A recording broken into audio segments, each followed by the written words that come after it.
Coletivo Bancada do Livro. Coletivo Bancada do Livro. Coletivo Bancada do Livro.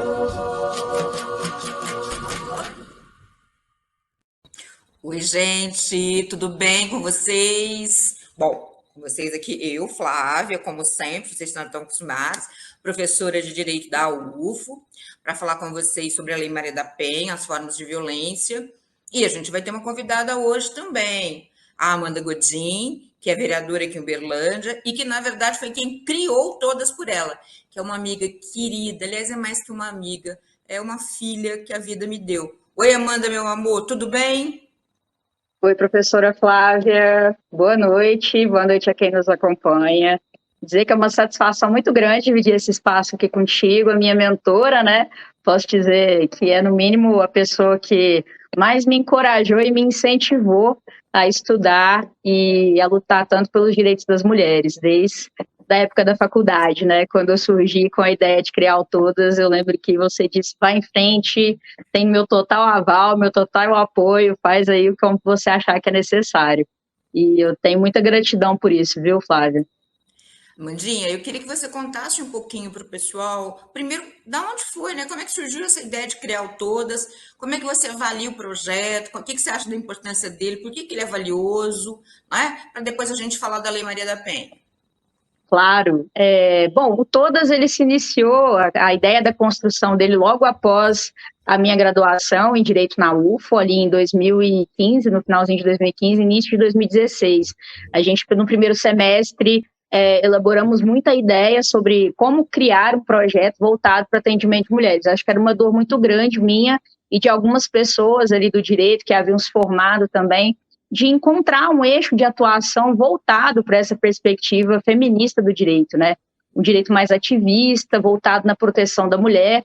Esses debates sobre os direitos das mulheres, eles eram muito iniciais ainda, a gente não via muito debate público sendo feito sobre isso, pelo menos aqui no nosso contexto, na nossa realidade Uberlândia, existe, né, SOS Mulher e Família, e alguns trabalhos também da rede e essa questão da delegacia da mulher e alguns outros instrumentos, mas a gente sentia falta de um coletivo de advogadas, né, de encontrar advogadas, mulheres que tivessem ali a qualificação técnica e estudassem a questão dos direitos das mulheres, enfim, o feminismo, essa advocacia, que ela é uma advocacia diferenciada, né, Flávia, porque a gente sabe dos padrões da sociedade, enfim, que o direito ele foi construído para se manter o padrão social, né, o status quo aí dessa relação de dominação entre as pessoas, e a gente sabe que a violência de gênero, ela surge, né, dessa relação de dominação entre homens e mulheres, né, esses papéis sociais que são desempenhados culturalmente, tão enraizados, né, na nossa sociedade de maneira tão profunda.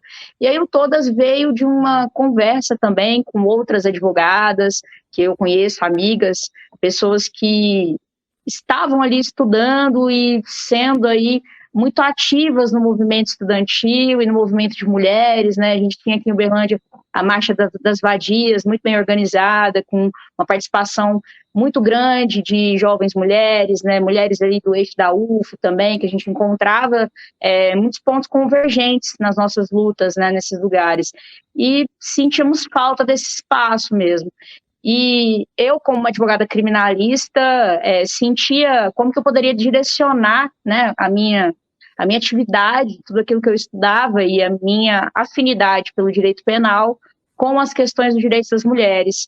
Então, entre a minha atividade paralela no direito criminal, eu também busquei me qualificar, me aprofundar mais sobre a questão dos direitos das mulheres.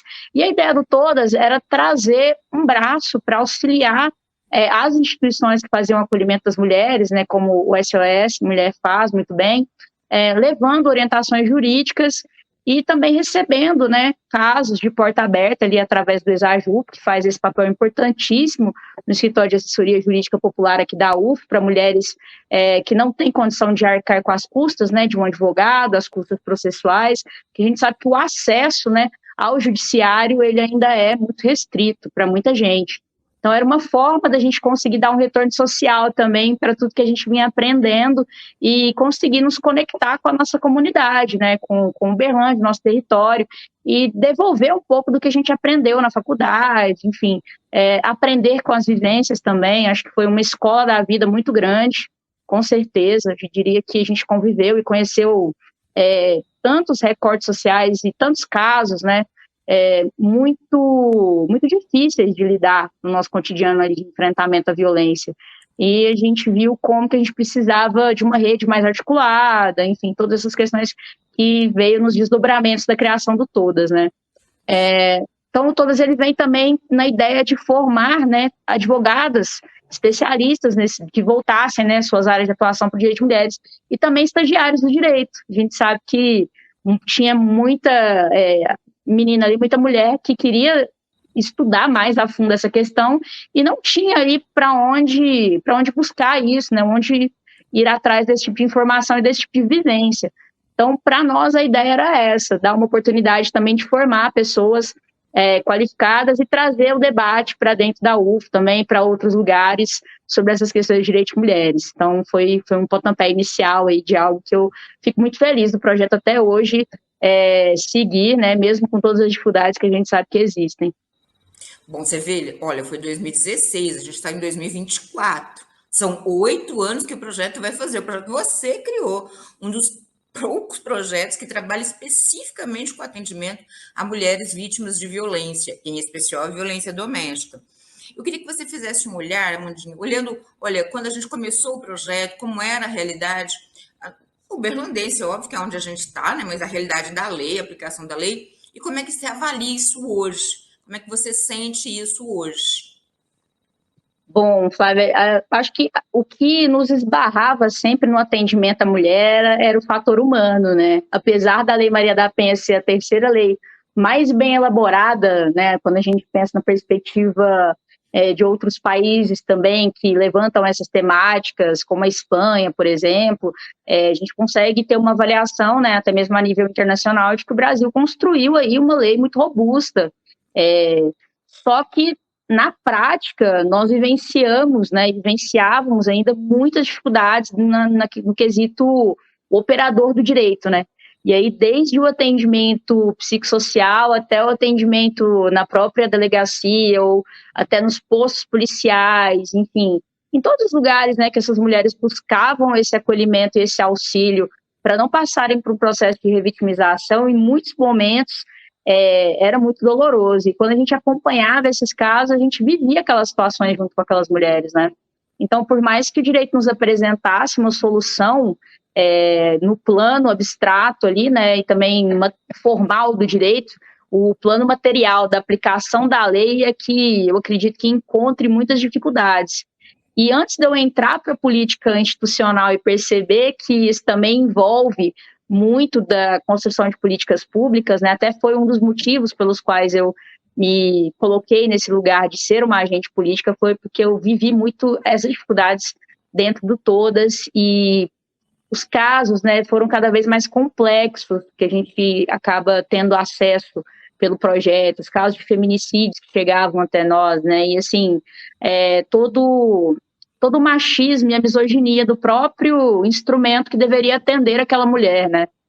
Eu acho que isso foi muito marcante para mim, e eu acredito para muitas colegas também que trabalharam e que passaram pelo Todas, porque a gente às vezes se encontra, até hoje a gente comenta muito sobre isso, essas histórias, esses casos que marcaram muito a nossa trajetória, tanto pessoal quanto profissional. Em termos de lei, a gente teve o avanço, né, da criação daquela lei da importunação sexual, que eu acho que foi um avanço realmente, porque na época do Todas a gente também pegava muitos casos desses e que ficavam sem uma resposta para a vítima, porque não se enquadrava em nenhum tipo penal, né, atualizado naquele momento. Então, acredito que tenha sido um avanço também nessa questão e de como o tema vem sendo levantado, né? Ainda era muito incipiente o debate a nível nacional também. Acho que ainda havia uma subrepresentatividade que também não tratava de maneira tão veemente sobre essa questão, né? De como é complexo e multidisciplinar o assunto da violência contra a mulher. Tanto que a Lei Maria da Penha foi uma iniciativa de movimentos sociais, né, Flávia? Uma sanção ao Estado brasileiro por não seguir um pacto, né, que é o Pacto São José da Costa Rica. Eu acho que isso já mostra para nós como o nosso Estado brasileiro ele é enraizado no patriarcado e no machismo, né? Isso acaba reverberando na misoginia, em tudo isso que a gente enfrenta enquanto operadores do direito também na prática, né? Eu me lembro que um dos casos mais marcantes que eu tive, falando da experiência do Todas, assim, que mexeu muito comigo e que me impulsionou, hoje eu posso dizer que foi um dos casos que me impulsionaram para a vida pública, foi quando uma mãe de uma moça que tinha sido vítima de feminicídio nos procurou. Foi você que fez a interlocução de nós duas na época, e eu fui atrás do caso para tentar habilitar como assistente de acusação, me habilitei, e eu lembro de ver os autos do processo e de ver o que tinha acontecido com aquela moça, e aquilo ali foi muito duro para mim, mexeu muito comigo. Ela tinha sido esfaqueada 13 vezes no torso, assim, ele tinha estuprado ela e ela ia sair de casa na noite posterior, né? Ele matou ela na noite anterior, que ela ia sair de casa, na frente dos 2 filhos pequenos, e ainda decapitou ela ficou, ele com uma faca de serrinha, ele foi cortando o pescoço dela até deixar a cabeça dela pendurada, né? E eu lembro de entrar na sala do promotor à época, e a primeira coisa que esse promotor fez comigo foi perguntar quantos anos eu tinha. Eu sentei na mesa, a primeira coisa que ele falou então, Amanda, quantos anos você tem? E aí eu lembro que eu tirei minha carteira da OAB e coloquei na mesa. Falei, anos necessários para ser advogada. E aí eu tô aqui para me habilitar no processo tal, levei os autos para ele, cópia com a minha petição na minha habilitação. E ali foi uma sucessão de entraves, assim, do próprio sistema, da própria postura do cara que estava ali para buscar justiça por aquela vida que foi tirada, sabe? E a banalização daquela violência, ele falou, né, nessa reunião, na frente da mãe da vítima, que o rapaz tinha, o autor da violência, né, ele tinha cometido uma, entre aspas, cagada, e que ele era um cidadão de bem, enfim, que não havia motivos para mantê-lo preso, enfim. E isso tudo, eu ainda era uma jovem advogada, e aquilo ali me marcou muito, assim, uma indignação muito grande de ver na prática como esse sistema é completamente cruel com as vítimas, né, com as mulheres. Porque a história daquela mulher foi totalmente apagada e invisibilizada. Sim. E até mesmo durante o depoimento, eu acompanhei a instrução e julgamento do caso, na hora de fazer as perguntas pro acusado, né, pro autor da violência, eu estava vendo que ninguém estava fazendo as perguntas certas ali, nem juiz, nem promotor, e aí eu fui a pessoa que perguntou para ele, então, você considerava ela um objeto, né, que para você desprezar a vida dessa forma e a violência com a qual você tratou o corpo dela, você tinha ela como um objeto seu, né, para desprezar daquela forma. Eu lembro que aquilo gerou um constrangimento para todo mundo, ficou todo mundo em silêncio ali, escrivão, juiz, todo mundo, foi um momento muito constrangedor para todos ali. E eu lembro da frieza da resposta, sabe, que não, eu fazia tudo por ela, eu sustentava ela e os filhos, ela não podia me trair daquele jeito. E assim, a traição que esse agressor considerou foram mensagens de texto que ele viu no celular e que assim, poderia ser qualquer coisa. Ele não que isso justificasse, nunca justificaria uma agressão desse tamanho, né, Flávia? Mas para a gente ver como que isso estava dentro daquela pessoa, legitimando aquela violência que ele colocou para fora, né, de como ela era dele, e que ninguém ia ter acesso a ela se não fosse ele, então ele ia acabar com ela. E ele acabou com ela. Então, assim, esse foi um dos casos que mais me marcou, porque aquela mãe ficou buscando respostas para isso por anos, né, porque o júri dele foi acontecer, salvo engano, em 2018, 2019. Então, foi um tempo muito grande, um tempo com esse agressor solto, tido como um cidadão de bem, pelo judiciário. Então, assim, tudo o que aconteceu nesse caso foi para revitimizar essa mulher e para apagar a história dela. E durante as perguntas, o promotor perguntando se ela tinha traído ele. E assim, aquilo ali também mexeu muito comigo, porque em que momento cabe essa pergunta? Em que momento essa pergunta é relevante para um assassinato, né? Para um feminicídio? Justificaria esse ato, então, na cabeça dessa pessoa? Sabe, é isso que a gente, quando a gente procurou todas, a gente queria fazer esse enfrentamento, a gente queria mudar isso, trabalhar para transformar essa cultura dentro do judiciário. E nós, como advogadas, sentíamos muito essa limitação. Imagina se nós, que somos só as representantes, né, sentíamos isso, e o que essas famílias sentiam na pele, né? O que essa mãe estava sentindo, o que os filhos dessa mulher estavam sentindo. Porque as crianças estavam reproduzindo comportamentos violentos também. O menininho pegava as bonequinhas da irmã e fazia a mesma coisa de cortar a cabecinha das bonecas e falando que ia fazer a mesma coisa com quem matou a mãe dele. E ele sabia que era o pai dele que tinha matado a mãe dele. Então, assim, a gente conseguiu acompanhamento psicológico para essas crianças, com o hospital de clínicas, que o pessoal foi muito solícito ali com esse caso, que foi uma coisa muito bacana. Mas eu jamais vou esquecer, sabe? Acho que aquilo que eu vivenciei junto com aquela mãe. Então, aquilo ali, para mim, foi um divisor de águas, assim, eu diria. Tanto na minha vida pessoal, quanto na minha vida profissional, de entender que, mesmo que a gente atue no direito das mulheres e que a gente consiga, sei lá, buscar o acesso ao judiciário para essas mulheres que são vítimas, a gente não vai conseguir devolver a elas o que foi tirado. Então, eu acho que esse é um dos pontos mais importantes quando a gente trabalha essa questão, né? Acho que os pontos de ruptura é a gente voltar o olhar também e o entendimento para o agressor. A gente precisa trabalhar para que a violência não aconteça. Sim. Né? Acho que é lutar para que a gente consiga mudar essa estrutura vigente. E a gente sabe que é um movimento que ele está totalmente enraizado da forma como o nosso país se construiu também, enfim, como a sociedade se movimenta. E os nossos movimentos históricos são muito recentes, né? O voto, por exemplo, tem só 92 anos. Então, são questões, né, que estão relacionadas também a como as mulheres recentemente elas foram emancipadas, por assim dizer, né, Flávia?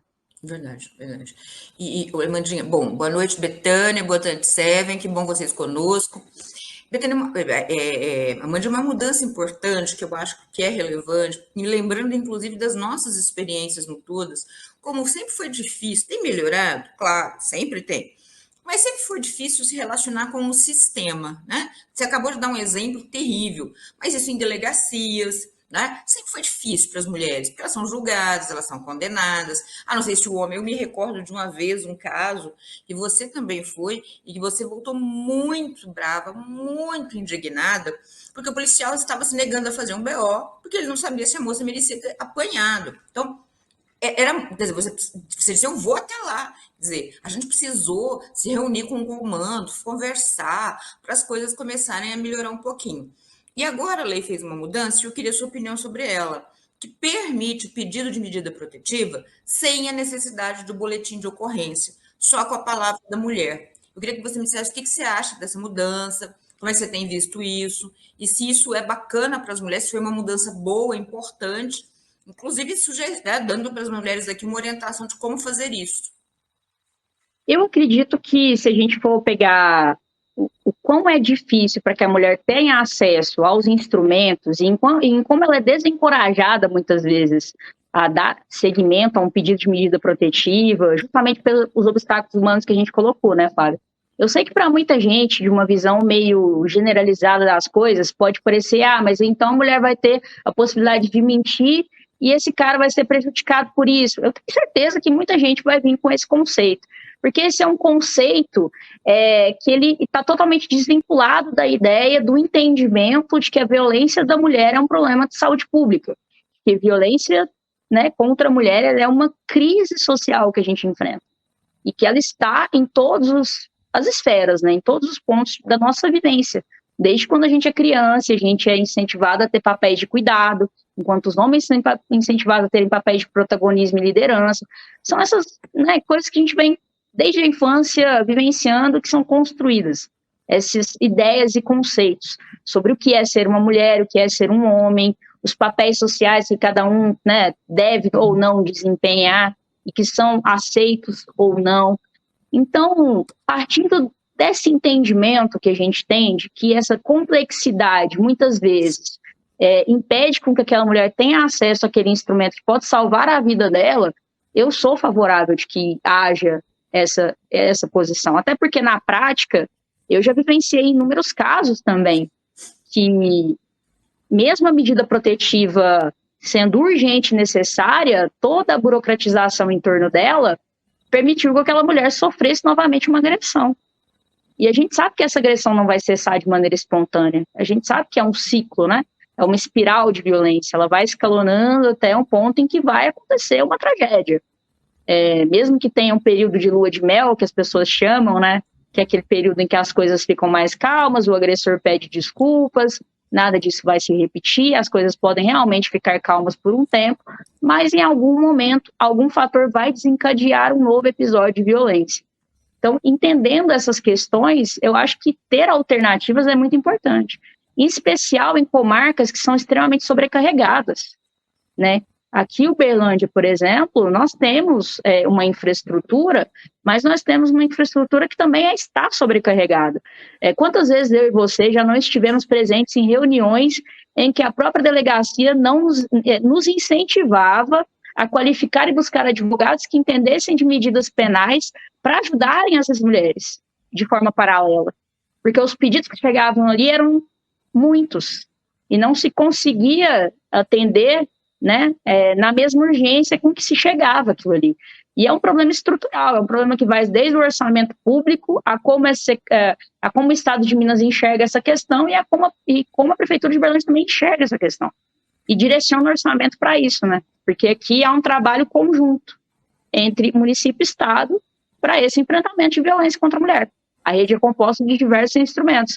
Então, muitas vezes, devido à urgência do caso, se ela ficar esperando todo o rito burocrático que é necessário, talvez não dê tempo dela ter isso, apesar de que a medida é só um papel, né? Um papel que a mulher precisa estar com ele nas mãos para que, de fato, ele tenha um efeito. Então, assim, tem as suas questões também, realmente, que são dificultadas, né? Quando a gente olha para o viés mais prático, né? Que a mulher vai ter que andar com aquele papel sempre, enfim, e acionar a polícia imediatamente, né, ao agressor tentar fazer um contato com ela, são N os fatores, mas eu acredito que precisa ter uma forma dela ter um acesso mais rápido, acho que é fundamental.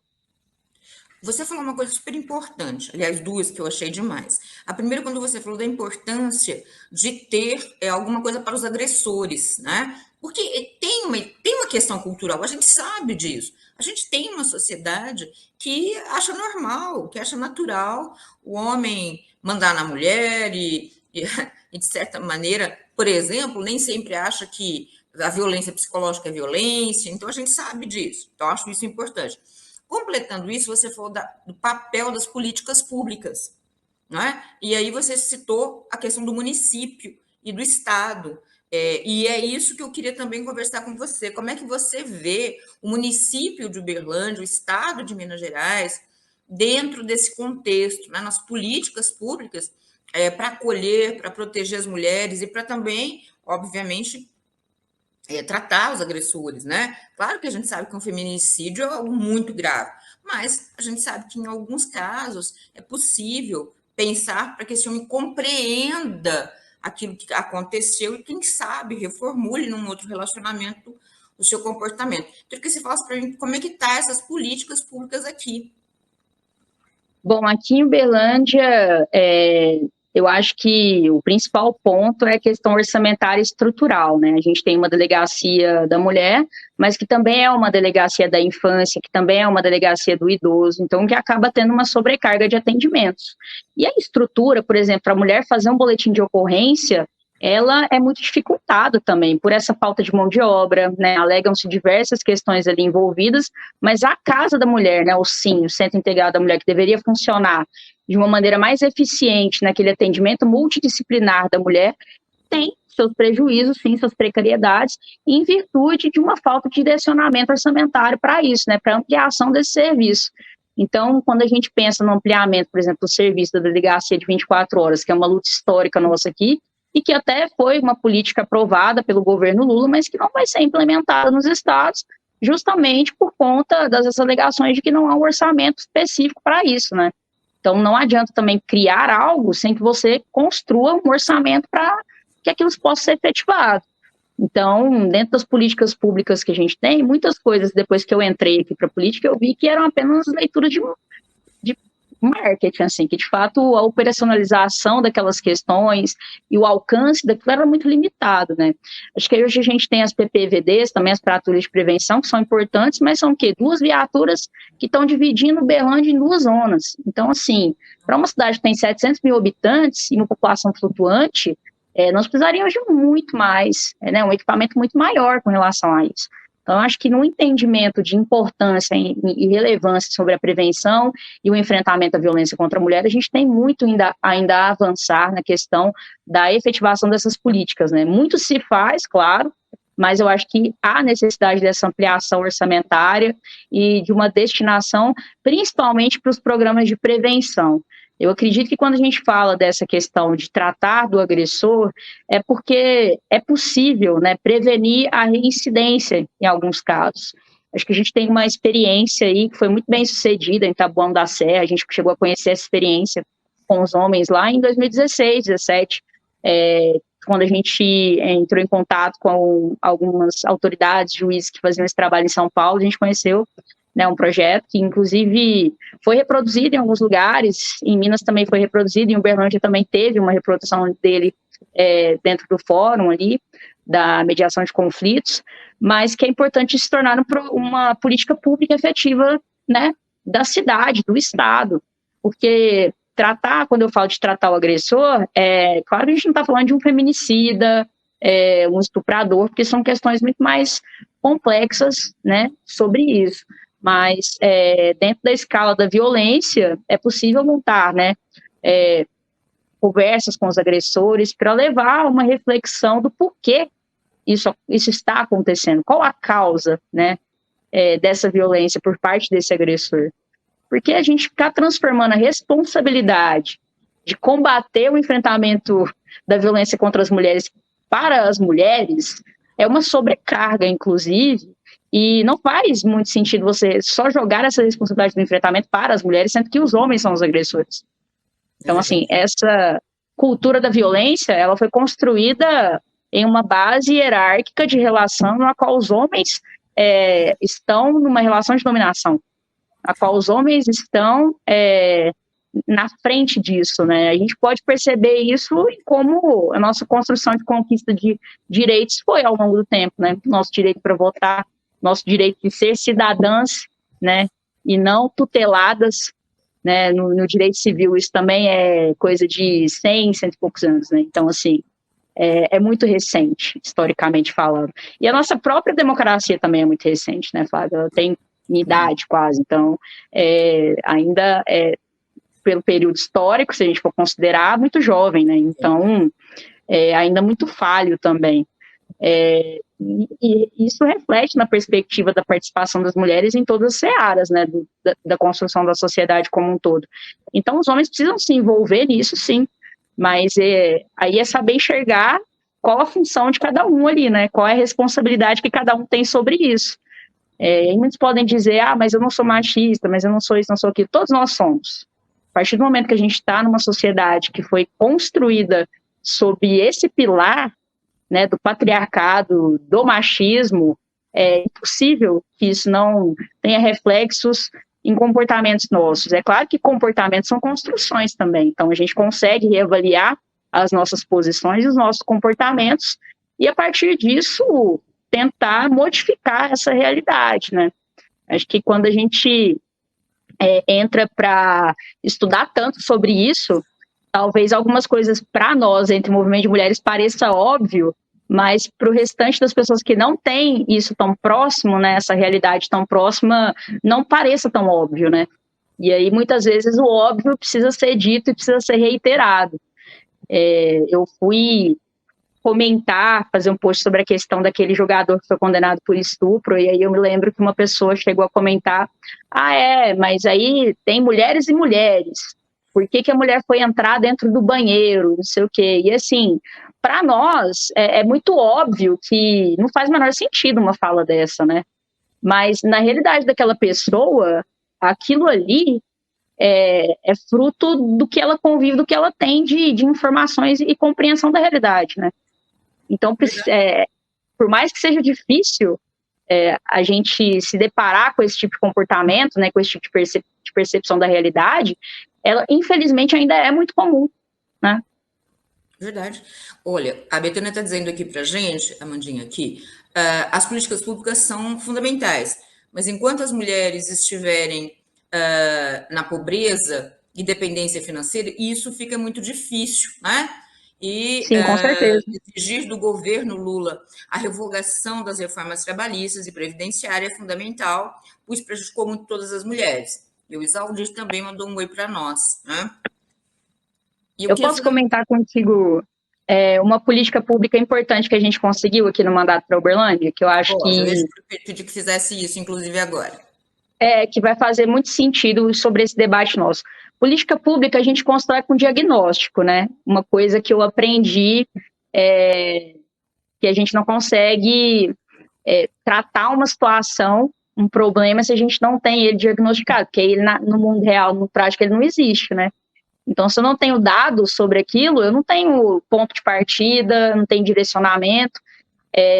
E no caso da violência contra a mulher, Uberlândia realmente não tinha isso, um ponto de partida, um direcionamento, dados efetivos, porque os dados não se comunicavam. Os acessos aos instrumentos públicos, eles não se comunicavam.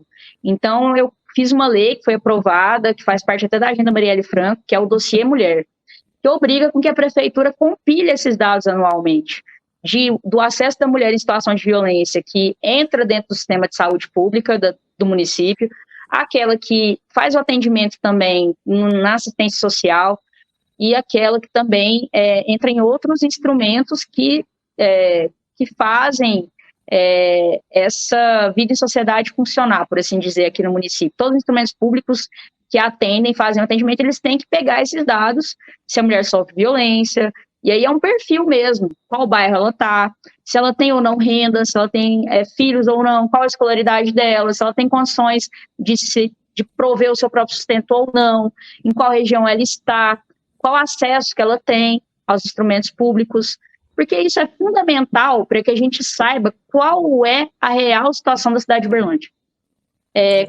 Como estão os dados, como está esse índice de violência em determinadas regiões, nos bairros, para a gente poder criar políticas públicas efetivas, a gente precisa disso.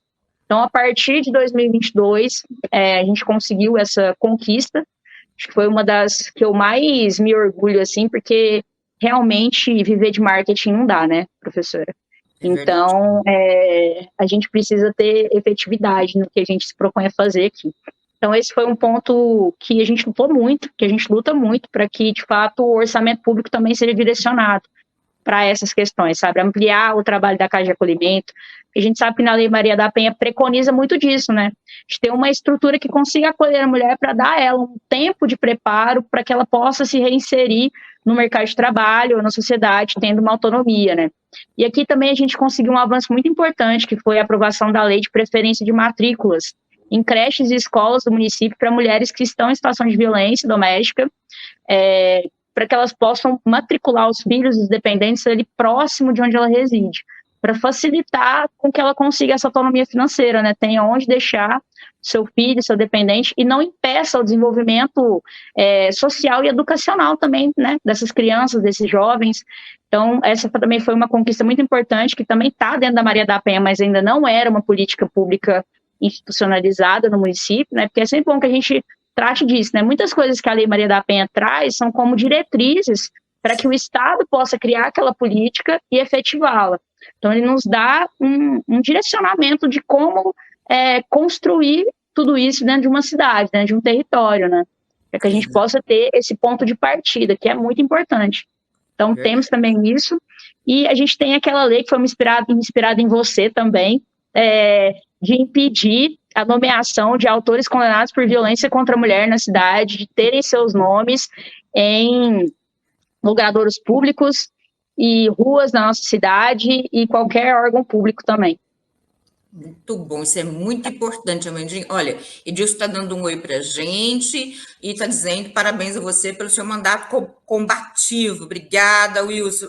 Obrigada. Edilson, nosso amigo. Fiquei emocionada aqui. Amandinha, eu também me lembro de uma luta que você fez muito importante, foi para trazer a vara de violência doméstica para Uberlândia. Sim.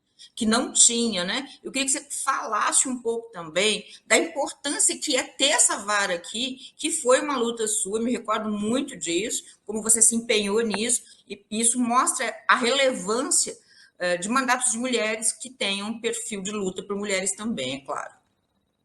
Com certeza, e eu te agradeço demais, professor, sabe que você me inspirou muito a seguir esse caminho, enfim. A questão da vara já era algo que a gente lutava muito, né? Até mesmo como ativista, como advogada pelo Todos, a gente sempre buscava, na articulação com a rede, promover o debate da importância disso, né? Mas aí, estando aqui como vereador, a gente conseguiu construir um documento muito robusto para provocar o judiciário sobre a importância de uma vara especializada no enfrentamento à violência contra a mulher aqui em Uberlândia. E isso foi uma articulação também com a diretora do foro, a doutora Maria Elisa Talhalenha, que, assim, foi 100% envolvida, né, e conseguiu articular isso também com o tribunal e trazer esse instrumento tão importante para a nossa cidade. Acho que ter uma vara especializada, para que as pessoas possam entender um pouquinho, é que anteriormente havia uma vara designada, né, que era a segunda vara criminal, a receber os casos de violência contra a mulher. Só que além dos casos de violência contra a mulher, ela também recebia outros casos de crimes diversos. Então ela acumulava funções, né?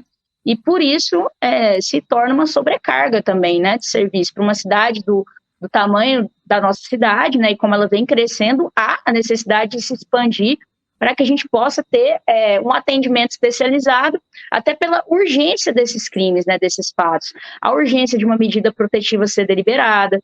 Então, todas essas questões, elas fazem com que essa vara especializada seja muito importante para a nossa cidade. E várias outras cidades do porte de Uberlândia, maiores, como Belo Horizonte, já dispunham desse instrumento, né, do judiciário. Então, para nós foi uma conquista gigante mesmo, foi uma articulação muito importante, eu sou muito grata à doutora Maria Elisa também, pela sua disponibilidade, pela sua articulação, que a todo momento se colocou totalmente solícita, né, nessa questão, e sou muito feliz que tudo isso tenha dado certo aqui nessa legislatura ainda, né, que foi uma legislatura marcada pelo maior número de mulheres também na Câmara de Uberlândia, o que se faz muito importante. É claro que, infelizmente, ainda são poucas as mulheres que realmente fazem os enfrentamentos, né, voltados para o direito das mulheres, mas são avanços aí que a gente vai conseguindo com o tempo, né, a nossa representatividade, tenho certeza que mulheres como eu também vão se sentir mais confiantes de participarem da vida política, né, eu espero que nosso trabalho aqui também possa incentivar outras pessoas a se colocarem também nesses lugares, né, onde a gente lugar de mulher é onde ela quiser, né? Você mencionou isso muito bem. Isso mesmo. Bom, olha, o professor Edilson está perguntando para nós aqui, olha, pergunto, a então deputada federal pelo PCdoB, Jô Moraes, apresentou um PL propondo 30% das cadeiras na Câmara Federal serem para mulheres. Isso não seria um avanço em relação ao que hoje existe? O que você acha? Eu acredito que a proporcionalidade é um avanço, sim. Inclusive, muitos países da América Latina têm lutado por isso, né, Flávia? A gente sabe que isso tem sido um debate, essa questão da paridade entre homens e mulheres na política. Eu sou totalmente a favor, porque eu acho que a representatividade política ela tem que ser fidedigna ao que é a sociedade. E não simples recortes que são colocados ali, né? Porque, afinal de contas, o que a gente chama de minoria social em direitos, na verdade, é a maioria da população. Então, uma realidade se não fizer nada, né? Exato, eu acho que o movimento para paridade política entre homens e mulheres, ele é essencial. É claro que isso aí vai de avanço também, né, em questão de movimento social, histórico, isso é uma provocação que precisa ser colocada, que precisa ser feita, para que a gente possa caminhar para esse sentido em algum momento, né, na nossa sociedade. Porque hoje, por exemplo, nós temos nas câmaras municipais do Brasil apenas 16% de mulheres. Então, a gente está falando de um país que tem mais de 5 mil municípios, a gente está falando do estado de Minas, que tem 800 e tantos municípios, e a gente está falando desse número de representatividade, que ainda é muito baixo, muito incipiente para o que poderia ser se mais mulheres fossem estimuladas a ocuparem os cargos públicos, né, eletivos, a participarem dessa vida política. Mas é claro que são muitas camadas que envolvem a participação também da mulher na política. Acredito que muito da violência política de gênero que a gente vivencia hoje é para, de fato, desestimular a nossa participação, porque nós ficamos vendo que muito desse enfrentamento é porque nós estamos chegando a lugares, né, ocupando lugares de destaque, de fato. Então, há um movimento de resistência com relação a isso. Eu acredito que, como a nossa sociedade foi construída com base nessa dominação, faz sentido que aconteça, né? Verdade, verdade. Olha, o Dilson completa conosco aqui dizendo que 50% existe na Espanha e o orçamento na Espanha a proposta da João Moraes aponta nesse sentido. E também temos aqui uma fala do companheiro Vicente, dizendo boa noite para nós, né? Dizendo que eu estou trazendo a nossa querida Amanda aqui, e que em breve ele vai te convidar também para falar sobre a violência em relação à mulher em Uberlândia. Com certeza será ótimo. Eu agradeço, Vicente. Amandinha, tem uma coisa, eu acho tão relevante você estar falando essas coisas. Por que eu acho? Porque você está mostrando como é importante a participação das mulheres, a atuação das mulheres, né? Veja, a gente está falando que você criou Todas por Ela, que ajuda mulheres em Uberlândia há 8 anos. Você cooperou para a existência da vara de violência doméstica contra a mulher. Você tem interferido para que a prefeitura faça políticas favoráveis às mulheres, assim como outras vereadoras, em especial Cláudia Guerra, que eu vou trazer aqui semana que vem também, é claro, outra grande mulher vereadora. Mas eu acho que isso é muito importante, porque a gente precisa compreender que não adianta ter uma lei, né, se a gente não tiver consequências, ou seja, procedimentos para ser cumprida. A Lei Maria da Penha, por exemplo, também fala da preferência de mulheres até em sistema de habitação, né? Sistema habitacional, Sim, que sofrem violência doméstica. Com certeza. A ainda não faz isso, porque, obviamente, né, a prefeitura ainda não deixou isso relevante. E por isso que a gente precisa dessas vozes. Você não acha que isso vocês que indo para a política vão conseguir fazer isso? Sim, inclusive falando sobre direito à moradia, uma coisa muito importante em articulação minha com a deputada Bela Gonçalves, com o Movimento dos Trabalhadores Sem Teto também, a gente conseguiu, através do Minha Casa Minha Vida Identidades, trazer para Uberlândia, a início, 200 moradias, mas aí depois 400, enfim, ali onde ficava a Casengue, que é uma parte da União, que foi cedida para o Minha Casa Minha Vida Identidades construir essas moradias. E pensando, inicialmente, em tirar as pessoas em situação de risco, e pensando também nas mulheres que sofrem a questão da violência, em pessoas com deficiência, em todos esses recortes sociais que estão realmente negligenciados, né, atualmente pelo município, também pelo Estado, enfim. E pensando nesse recorte também, Flávia, que é muito importante o posicionamento político, eu me coloco aqui enquanto a primeira vereadora publicamente lésbica também da Câmara, e a primeira vereadora mulher PCD aqui de Uberlândia, para de fato fazer esses embates que são necessários serem colocados, porque dentro do assunto dos direitos das mulheres, da violência contra as mulheres, existe também esse recorte, né, que é muito cruel sobre as mulheres com deficiência, que são invisibilizadas, muitas vezes difícil até mesmo o acesso dessas mulheres para buscarem aí o seu auxílio, porque muitas vezes o agressor é também o cuidador, a pessoa que mora com ela, que convive, né, e também o capacitismo que a gente enfrenta, né, de colocar as pessoas com deficiência, muitas vezes as mulheres, numa situação aí de tutela, como se elas não fossem autônomas, né, de si, de seus próprios potenciais, de sua própria história. Isso também são questões muito importantes. Pensando nisso, também tinha um projeto de trazer para a delegacia e para os instrumentos públicos da cidade a tecnologia assistiva para as mulheres com deficiência poderem trazer seus relatos e poderem fazer as denúncias com relação à violência contra a mulher.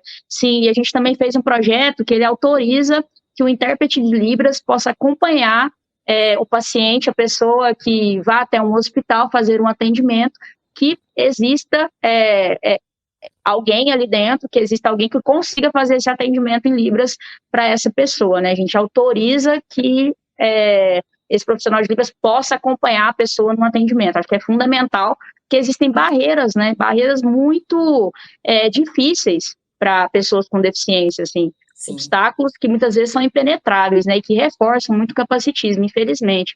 E aí, pensando também nas mulheres lésbicas, bissexuais, né, mulheres trans, a gente também fez um projeto muito importante, que foi inserir no Código Municipal de Saúde uma seção específica para a saúde da população LGBT.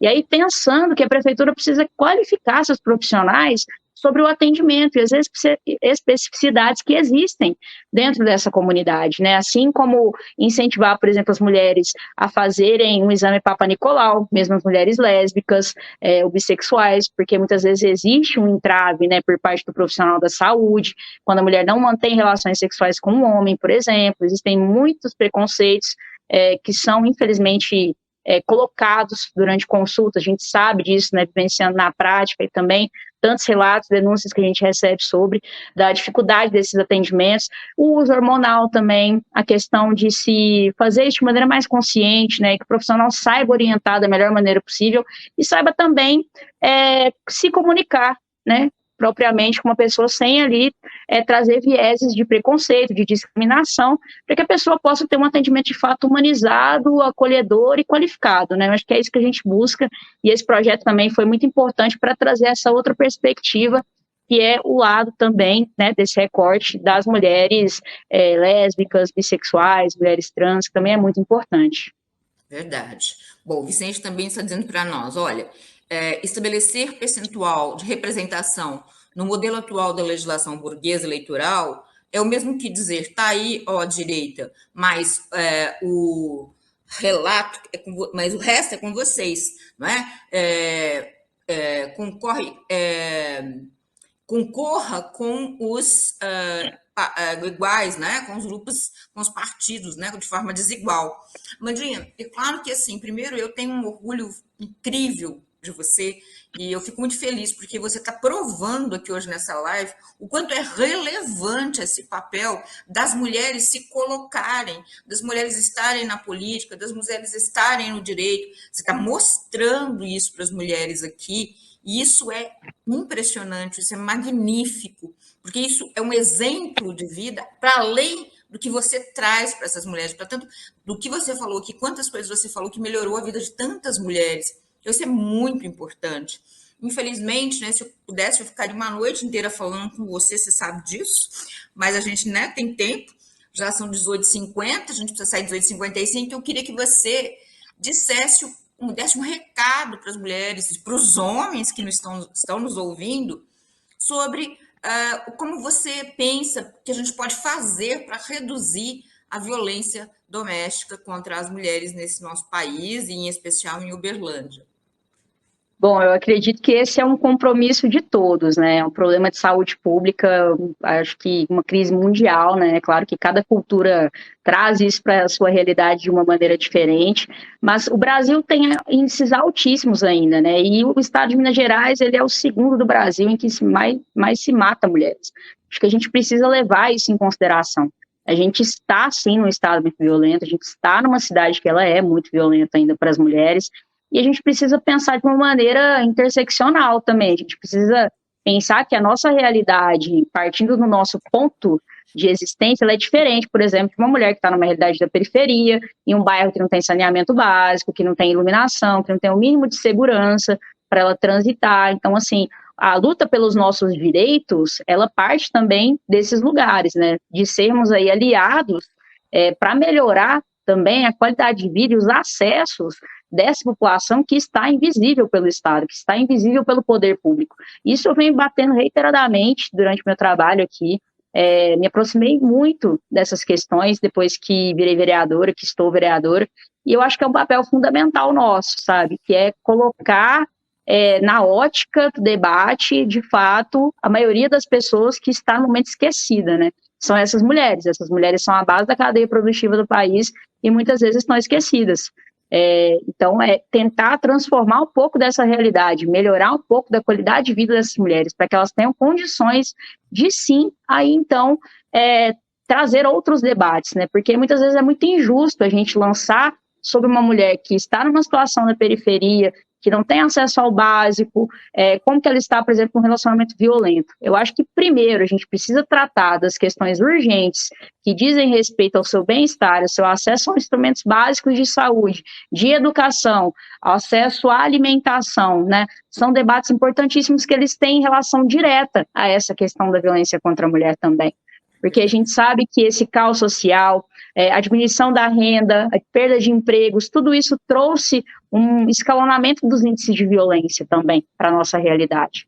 E quando a gente fala que a responsabilidade também é dos homens, porque por mais que a gente escuta muito, né, de muitos homens que não estão próximos dessa realidade, enfim, de que eles não são violentos, não são machistas e tá ótimo, né? Então ele não é responsável pelo que acontece com o colega ou pelo que o outro faz.